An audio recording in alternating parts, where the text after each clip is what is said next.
Welcome everyone to our Black History Month Robbins Foundation Schools panel. Special thank you to our schools, Greenfield, Minerva and Evergreen. Welcome here today. I think we've got 23 different streams and over 100 pupils joining us. So thank you to the schools and to the staff. But also a special thank you to our guest panel today. We have City defender Jay Dasilva, City's Head of Strength and Conditioning Derrick Bonsu and City women player Ebony Salmon. So Jay and Derrick are with me here at Ashton Gate, socially distanced of course. And Ebony, like yourself, she's got a lecture to go to this afternoon, so she's going to join us remotely. So thank you all for joining us. Just so you know, I'm Dave Barton, Head of Communications at Bristol City, and I've been here a couple of years.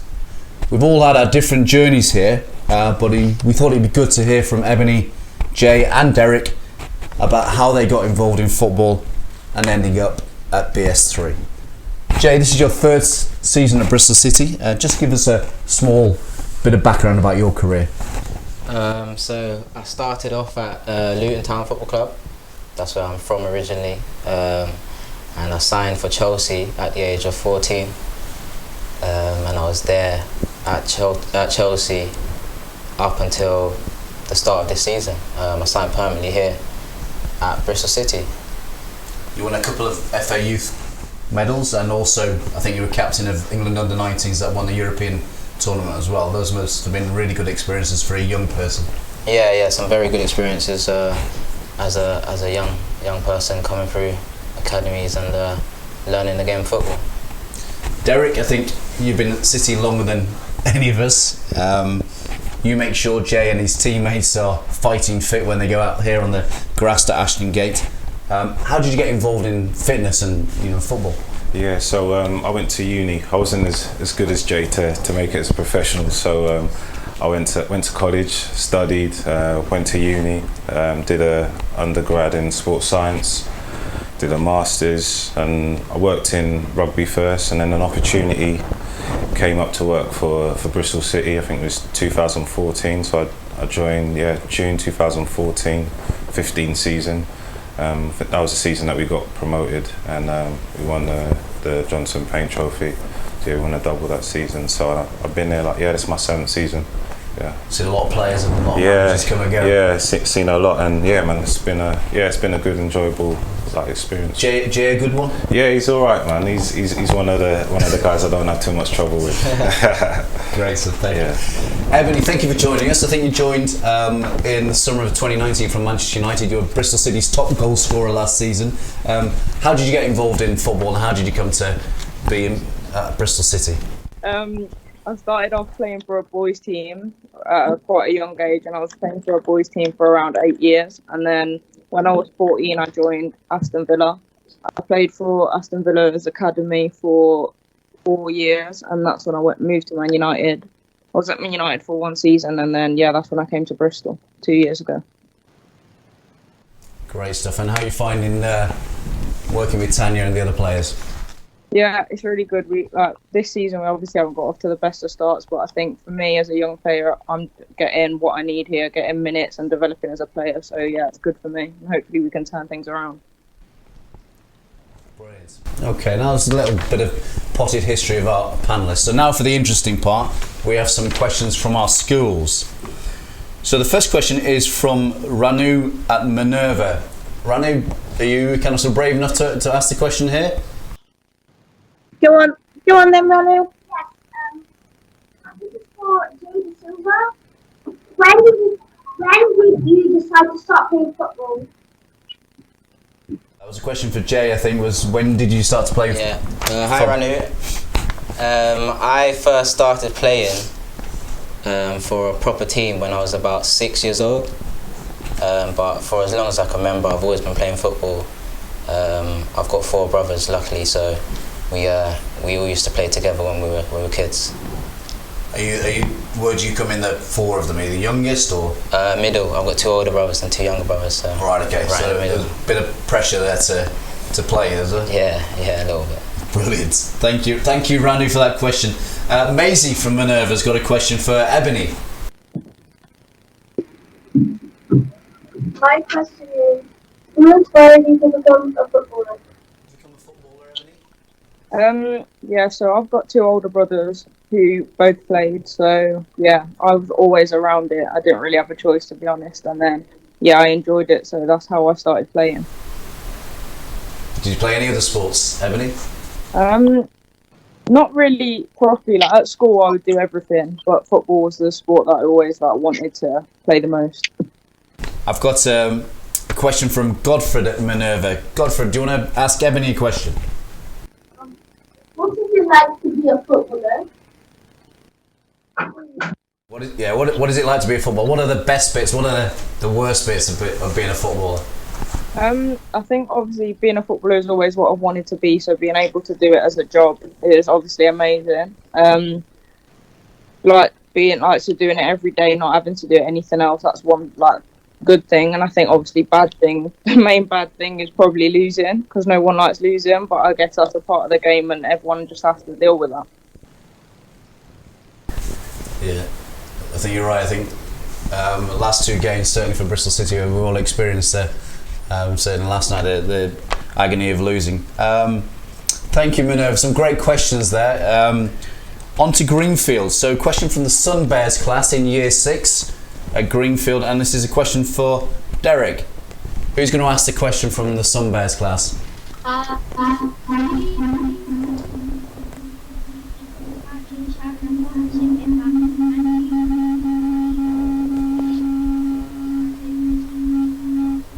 think I heard that. I think that was Derek. So the question from Sunbear's, great question, was: do you think taking a knee before each football match, as we've seen over the last 6 months or so, is having a positive impact?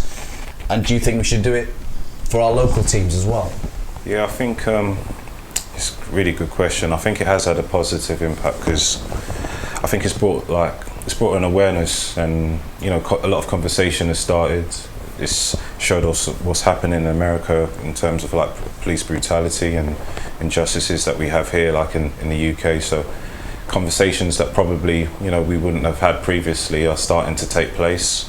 People are starting to educate themselves, and like I say, it's brought that general awareness and willingness to see change.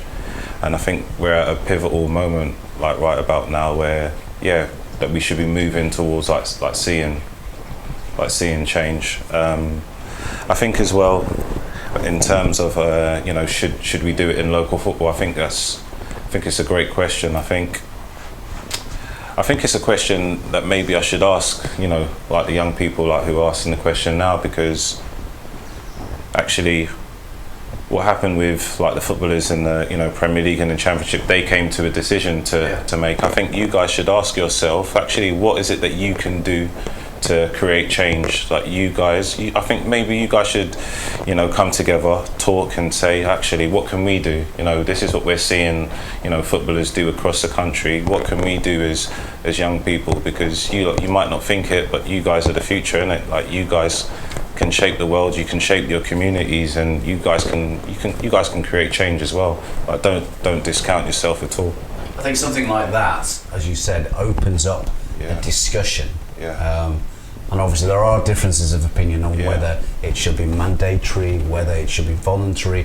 At what point do you stop doing it? And I know some clubs are doing it, some clubs aren't. Jay, do you have a view on what is the right way of, because it's not just taking the knee is not going to solve things, but it does open up a discussion, doesn't it? Yeah, I think Del explained it really well. I think it's good to spread that awareness. That's the main thing. I think just spreading awareness and just educating people going out of the way to educate themselves about it. It's a massive thing. Ebony, have you got a view? Do you do at your games with Bristol City women? Do you take the knee? Did you start? Did you stop? What's the current situation? Yeah, we've done it ever since we got back playing. So yeah, we do that every game. Okay, and is that a team decision from yourself and the other players? Is that a league policy? How does it come about? We never really spoke about it as a team, but I don't think it's a league policy either. I think it's just something that everyone thought was the right thing to do, so it's just ended up happening. Okay, good stuff. Well, as Derek said, I think it's a good point, and for you as young people, you can come together and decide how you want to kind of open that discussion. Question from the Chimps in Year 4 at Greenfield. Who's going to ask this question? Hi, Chimps. Hi, Jensen. What were your biggest hurdles you had to overcome to get to where you are today? That's a question for Jay, I think. What were the biggest hurdles you had to overcome to get where you are today? That is a good question, actually. I would say one of the biggest hurdles would just be commitment. Just fully committing yourself to what you want to do, whether that's football, whether that's anything. Just having that sort of commitment. Luckily for me, I had good people around me. My mum done so much for me to get me to where I am. But just, fully commitment and never stop believing. And is that kind of sort of part inner drive, as you say, part having surrounding yourself, wherever possible, with good people who support you, etc.? I think I'm fortunate to have that around me. Not everyone has that, and that's where you gotta have it yourself. Rely on yourself and just always believe in yourself and never giving up.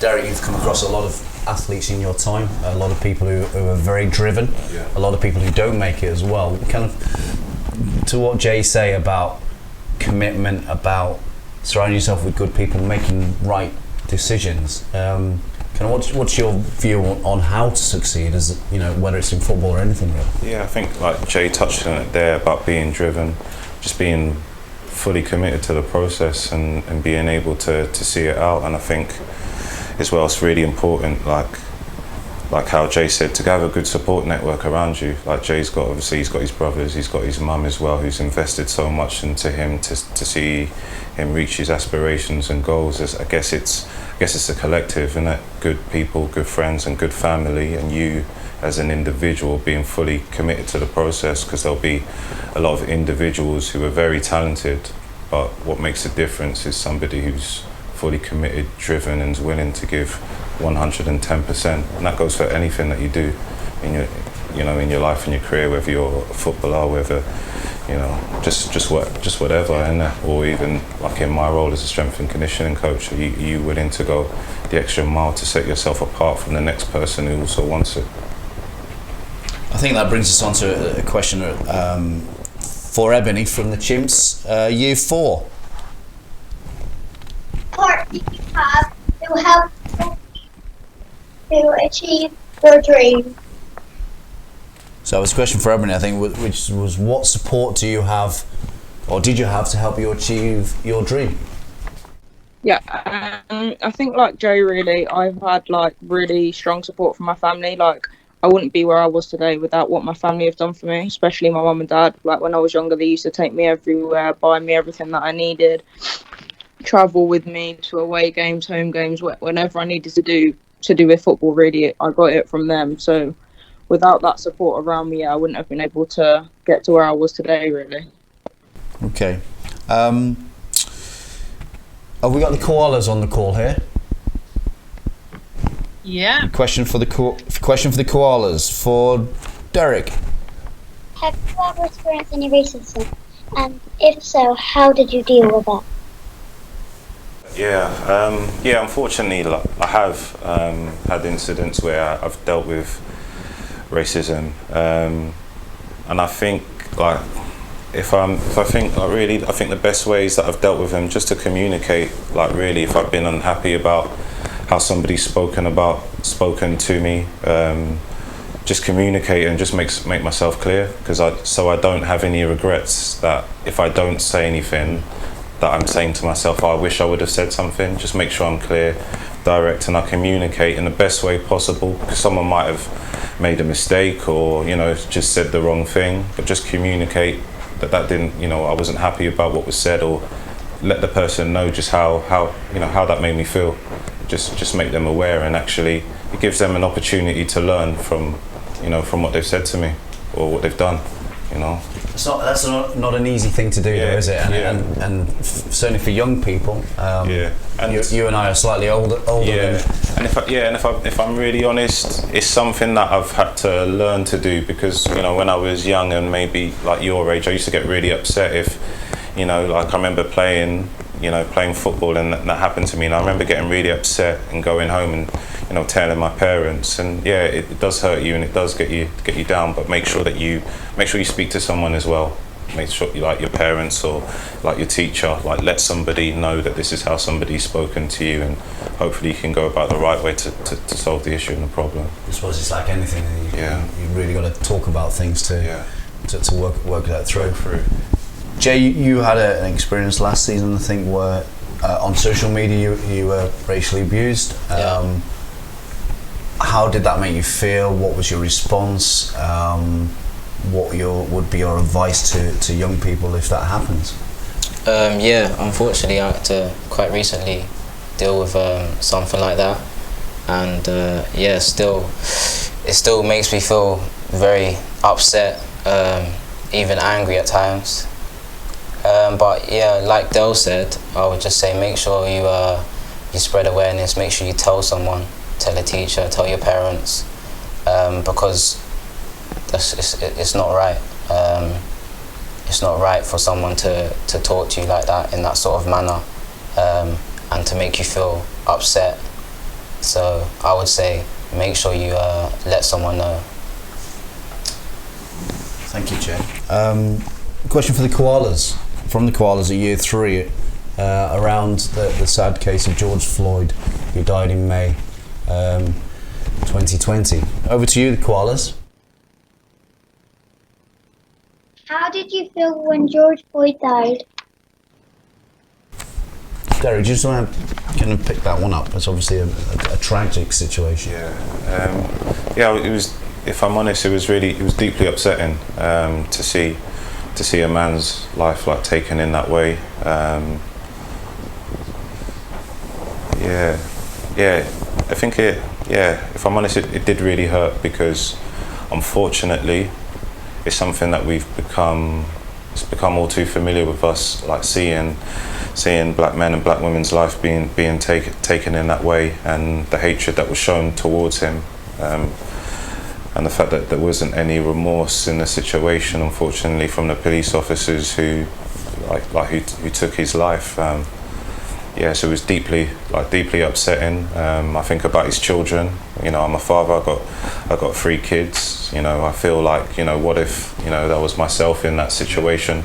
How would my family feel? The family that I'm leaving behind. There were a lot of emotions that I was going through, and I guess it was, especially as a man, and seeing it happen to man, and actually seeing that happen to women and so many people. I think it was something that I definitely had to speak to my wife about, speak to my friends about, because it is quite traumatic it's a traumatic experience to see and to hear about, and I think it touched and affected like so many people, unfortunately. Ebony, what was your reaction when you heard about the death of George Floyd? Yeah, I think when I first saw about it on social media, I don't think I could believe it, to be honest. And I think that was the same with a lot. And I think it's crazy that it took for that to happen to kind of spark the debate and the discussion that it did, because I think this has been going on for kind of so much longer before that happened. And I think it's so unfortunate that something like that and something that serious had to happen for it to actually be started talking about, and for things to start to be done about it, really. Jay, yourself, would you echo those sentiments? Yeah, I think you guys are spot on when you talk about how sad it was to see, and how sad it is that it's actually just took that to spark that discussion and debate about it. Well, it's not a debate, to be fair. It's a very tragic thing that we had to see. How do we take this forward now? So, Derek, how do we turn, those tragic events, how can society, how do we move forward? I think, like, really, we have to be willing. There has to be a real willingness to have uncomfortable conversations. And unfortunately, like, through history, and I think the problem is, you know, maybe we haven't done a good job in society, in education, of actually educating, like, young people, actually, like, some of the tragic stuff that happens. Like Ebony said, like, this stuff has been going on for years, and it's only now that we're having these conversations. There's still everyday microaggressions. There's still everyday, like, incidents that you have, you know, of racism, which is still very hurtful to people as individuals. So organizations, education, you know, like people need to actually sit down and actually, how are we going to create, like, real change? Like, again, when we spoke about the knee, it's a great gesture which has sparked conversation, but now what we want to see is real change. Like in football, for example, if somebody's racially abused, like, we need to make sure that we support that player, and he's supported through the process until the person who is, you know, the abuser is charged. We need to make sure that, like, someone like Jay gets support. Maybe, you know, the football leagues need to speak to, you know, social media platforms, so people can't, you know, haven't got access anonymously to racially abuse people like Jay. You know, education is so key as well. It is. And it is Black History Month. And I suppose part of this is, you know, it is trying to right the wrongs, trying to do the things going forward, but also celebrating as well, celebrating the great black role models from the past, isn't it? Yeah. What you said, like, I had a conversation with a member of staff today, and I think as well, like, we need to not be afraid of actually celebrating people from, you know, different cultures and ethnicities, celebrating their achievements. Like, you know, Jay's captain the country, you know, at under 19 level. Like, we should celebrate that. We have, like, former football players who have played at this club, like people like Andy Cole or, you know, Lloyd Kelly, who have represented the country, you know, at various levels, and we should celebrate them, honour them, elevate them, you know, like, and actually celebrate what they've contributed to this football club, and not even just this football club, like wider society. You know, there's so much to be be celebrated, and actually, it's actually through celebrating that we see that actually, like we are all the same. You know. Great stuff. I think another question from Evergreen about minorities in football. Evergreen, do you want to ask that question?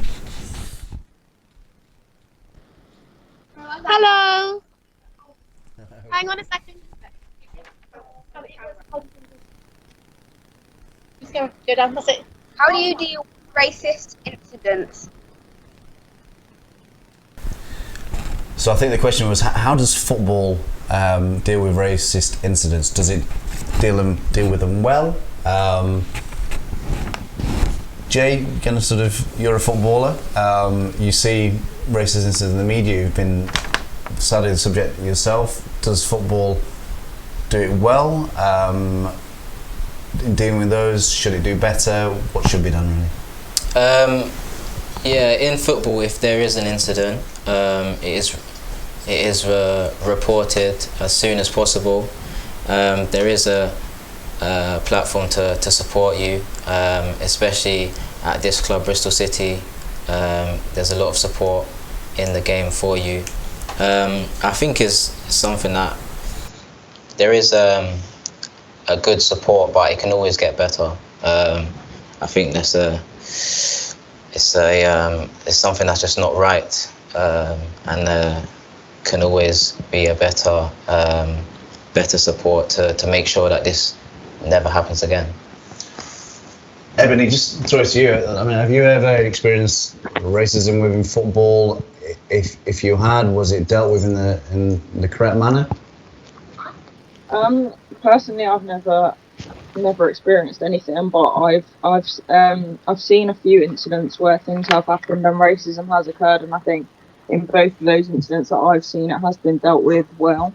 But I think, like Jay said, I think for it to happen in football isn't right, and I think certain things need to happen for it to completely stamp it out, really. I think Evergreen might have one or two more questions. So we have lots of questions. Nevaeh, do you want to ask your question about how does it feel to be a minority? Okay. Nevaeh is going to come up and say her question. Give me 1 second. Okay, fantastic.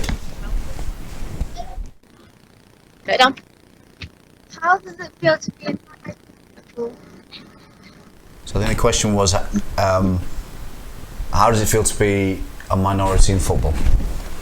Okay. It feels good. I think that's me personally.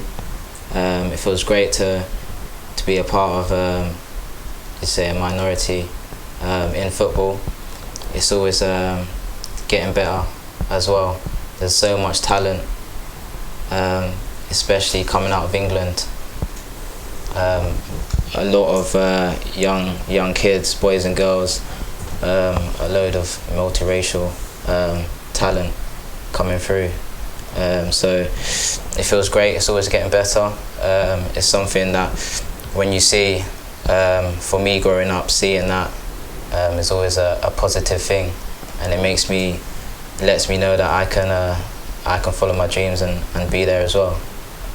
I think I was chatting to Keith or Paul, assistant coach at Bristol City, and he was saying that I think that perhaps the team you played in, most of it was drawn from an inner city area, wasn't it? Yeah. Derek, in terms of kind of your field of work, are you very much in a minority in there? Yeah, if I'm honest, I probably am. Like when we play against other teams and you look across the bench, if I'm honest, there probably isn't too many to black and ethnic minority like members of staff, on the opposition bench in terms of the backroom staff. I look at it and I see it as I think people need like role models and need to see people and think, do you know what, you can do that, I can do that too. Like for me, like I didn't make it as a footballer, but I looked at, I had heroes who like people like Cyril Regis and or an Andy Cole or Ian Wright, and I looked at them and on a weekend, on a Saturday or Sunday for my local team, I wanted to be like them. So I think I see it as a massive responsibility as somebody who's working in the field that I'm working in, and if it helps someone and says, Del, the black guy who works as a head of strength and condition, head of a department for a championship football club, I can do that too. And if it does that for someone, I see that as a great privilege to, if it does inspire people, like I hope I do that for my own children. So if anybody else takes that away and it does the same for them, that's a bonus. It's about breaking those glass ceilings. Good stuff. I think final question from Evergreen before we wrap up. I'm so sorry, it's the start of our end of day routine, so we've got children leaving at the moment. I'm really sorry. I don't know what our last question was. I emailed them, but I can't remember what it was. I think it's probably, we might have already covered it about racist incidents in the media, but your questions have been great. Thank you so much for joining us. We go quietly and quickly. We'll still listen. Okay. Great stuff. I think it's a good place to end there, but perhaps some closing remarks really. Is it possible to eradicate racism in football, in society completely? Ebony, I'll come to you first because I know you have to dash as well. Is that a pipe dream? Is it something we can do? Certainly something we should aspire to do. I don't think it should ever have to be seen as like a dream, because I think it should be something that should happen anyway. And I just think right now what everyone can do is to just keep talking about it, keep doing everything that they can, and hopefully the people who maybe can change things or that can start to make changes, those things will happen. Thank you, Ebony. Whose responsibility is that? Derek, is it? Wow. Is it everybody's? Is it government? Is it think everybody should play a part in it. Like when we talk about, you know, I know we've spoken a lot about football, but really it's a society problem. So everybody in society like plays a part in this problem, in this issue. And what we need to do is, you know, learn to respect each other, learn to celebrate each other, learn to love our neighbour, and that's what it's all about.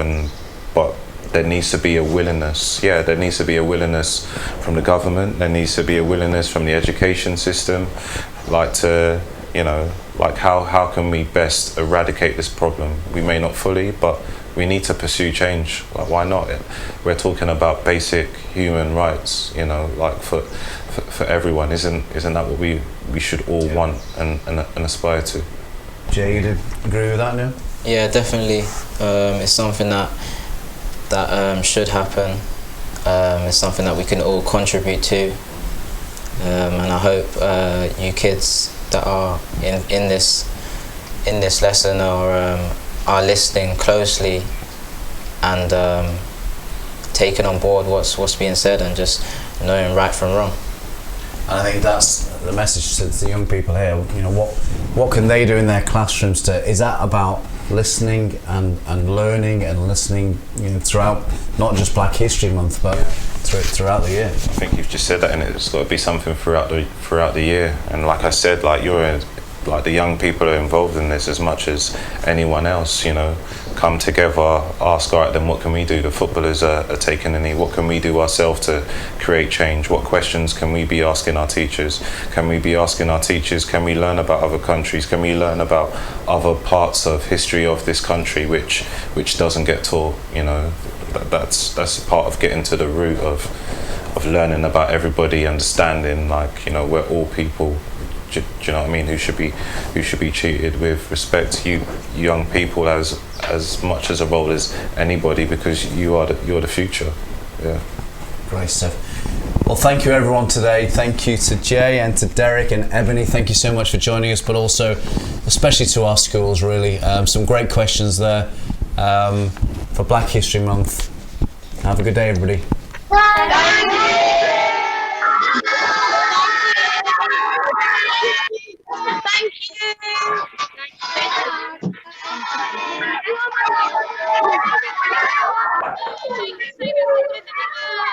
Thank you.